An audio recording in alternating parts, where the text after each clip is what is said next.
I want you to picture two apartments. Same city, same neighborhood, similar rent. The first apartment belongs to someone earning $95,000 per year. Walk inside and you'll find a 75-inch television, a leather sectional that cost $4,000, a kitchen full of appliances, most still in boxes, closets overflowing with clothes, many with tags attached, a spare bedroom converted into storage for items untouched for years. This person checks their bank account with a knot in their stomach. They're two missed paychecks from crisis. The second apartment belongs to someone earning $52,000 per year. Walk inside and you'll notice space, a modest couch, a reasonably sized TV, a kitchen with exactly the tools that get used regularly, a closet with clothes that actually get worn. The spare bedroom is a bedroom. This person checks their bank account with calm confidence. They have 18 months of expenses saved and invest 20% of every paycheck. Same neighborhood. The person earning almost half as much has nearly 10 times the financial security. This isn't about income. It's about the hidden relationship between stuff and money. The first person isn't bad with money.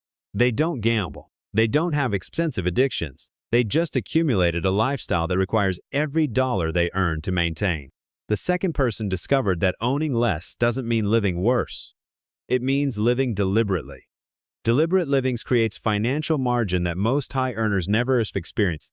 Today, I'll walk you through the minimalist money rules that separate people who always have money from those who never do, regardless of income. These aren't about deprivation. They're about understanding that every object has ongoing costs you've probably never calculated. Everything you own costs you twice. The first cost is the purchase price. The second cost is larger and hidden. Storage, maintenance, mental energy, and opportunity cost. That treadmill you bought requires space. Space costs about $30 to $50 per square foot annually in most cities. A treadmill takes 20 square feet. That's $600 to $1,000 per year in rent just to store exercise equipment that mostly holds clothes. That boat in your driveway needs winterization, cleaning, insurance, and repairs.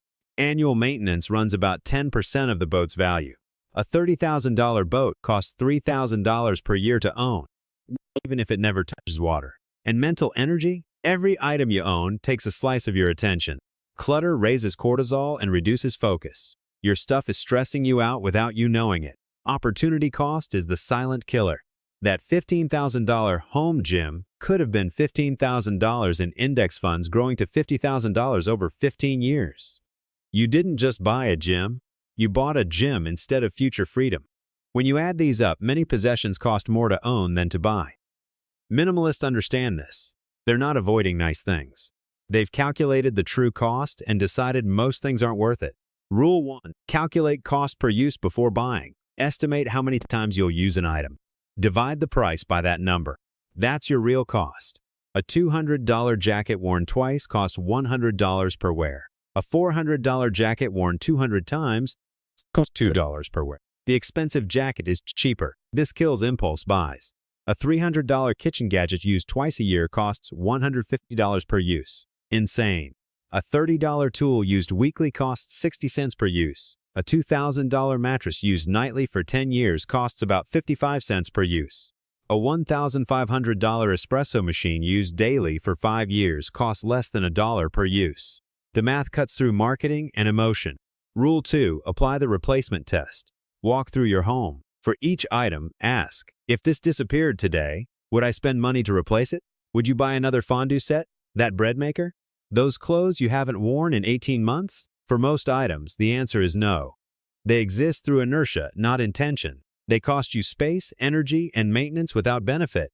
Minimalists ruthlessly eliminate items that fail this test. Sell, donate, or discard. The psychological relief is immediate. Rule 3. Never upgrade out of boredom. People replace perfectly good phones every 2 to 3 years. Over 30 years, that's $30,000 to $50,000 wasted. Across all categories, lifetime waste exceeds $200,000. A functional item remains functional until it genuinely breaks. Boredom is not failure. Newer models are not failure. Marketing is not failure. Only actual breakdown counts. Rule 4. Create friction for spending, ease for saving. Remove stored credit cards from website. Require a 24-hour waiting period for non-essential purchases. Delete shopping apps. Unsubscribe from promos. For saving, automate transfers on payday. Keep little in checking. Treat savings as a fixed expense. The 24-hour rule alone kills 70% of impulse buys. Most desires fade within a day. Rule 5. Count your possessions regularly. How many shirts do you own? Most people guess low and find 3 or 4 times more. Once you know you own 47 shirts, buying another feels absurd. Set limits. 30 clothing items total, 15 books, 1 in 1 out policies. Constraints prevent lifestyle creep. Rule 6. Rent or borrow before you buy. Camping? Rent for the first 3 trips. Woodworking? Borrow tools. Kayak? Rent 5 times. This reveals if enthusiasm is real. Most hobbies fade. Better to learn while renting than after buying dust collecting gear. Rule 7. Understand the lifestyle multiplier. A boat needs a trailer, a hitch, storage, insurance, maintenance gear. A $5,000 purchase can cost $8,000 to $12,000 with multipliers. Calculate full ecosystem cost. Selling one boat eliminates all those expenses. Rule 8. Define enough before you earn. High earners never define enough, so they never feel satisfied. Decide what home is sufficient, what car, what wardrobe. Then earn toward that target. If you define enough at $60,000 annual spending and earn $150,000, the $90,000 difference builds freedom. Without enough, you run an endless race.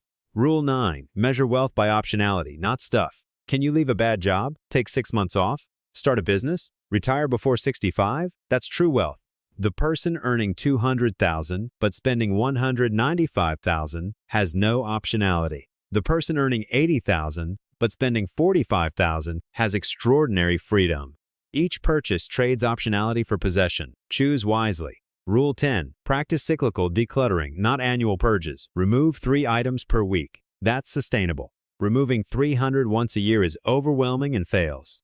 Regular reviews catch accumulation early. Start today. This week, find 10 items that fail the replacement test. Remove them.